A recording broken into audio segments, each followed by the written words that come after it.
ICC champions டிராஃபிக்கான Indian squad announce பண்ணியிருக்கிறாங்க. ஒரு ஸ்குவாட் கன்ஃபார்மாக ஐசிசி சாம்பியன்ஸ் டிராஃபியை வின் பண்ணும் அப்படிங்கிறதுல எந்த விதமான மாற்று கருத்துமே கிடையாது. இவங்களுக்கு எதுக்காக வைஸ் கேப்டன் கொடுத்தீங்க அப்படிங்கிற ஒரு கொஸ்டின் தான் டாக் ஆஃப் த டவுனாக சோஷியல் மீடியாவில் போயிட்டுருக்கு. ஸோ ஆல்ரெடி எக்ஸ்பீரியன்ஸான பிளேயர் பும்ரா இருக்கப்போ, ஹர்திக் பாண்டியா இருக்கப்போ எதற்காக சுப்மன் கிலுக்கு இந்த ஒரு வைஸ் கேப்டன் பொறுப்பு அப்படிங்கிற ஒரு கேள்வி தான். ஸோ பும்ராவுக்கு இன்ஜுரி அப்படிங்கிறது அக்செப்டபிளான நியூஸ் தான். ஸோ அவருக்கு இன்ஜுரி, அதனால் ஒரு மேட்ச் இருப்பார், ஒரு மேட்ச் இருக்க மாட்டார்.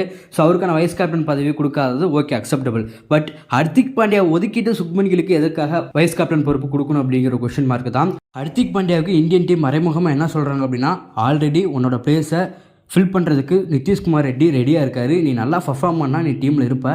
பிளேஸ் வந்து நிதிஷ்குமார் ரெட்டி தான் ஃபில் பண்ண போகிறார் அப்படிங்கிற ஒரு வார்னிங் தான் வந்துட்டு ஹர்திக் பாண்டியாவுக்கு மறைமுகமாக இந்தியன் டீம் கொடுக்குது. ஸோ வேறு எந்த ரீசனும் இருக்காது. ஸோ அவர் வந்து கேப்டன்ஷிப் பதவி வந்து தூக்குறதுக்கு வேறு எந்த ரீசனுமே இருக்காது. ஸோ இதான் வந்து ரீசன். பட் சுப்மன் கிலுக்கு கொடுத்தது நாட் அக்செப்டபிள் தான். ஸோ நீங்கள் வந்து உடனே வந்து கமெண்ட் செக்ஷனில் சொம்பு தூக்குவீங்க.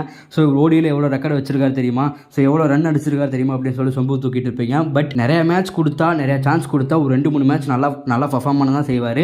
உங்களோட ஒப்பீனியனுக்கு உடனே நீங்களே மறக்காமல் கமெண்ட்ஸில் சொல்லுங்கள். மறக்காமல் ஃபாலோ பண்ணாமல் தான் ஃபாலோ பண்ணிடுங்க.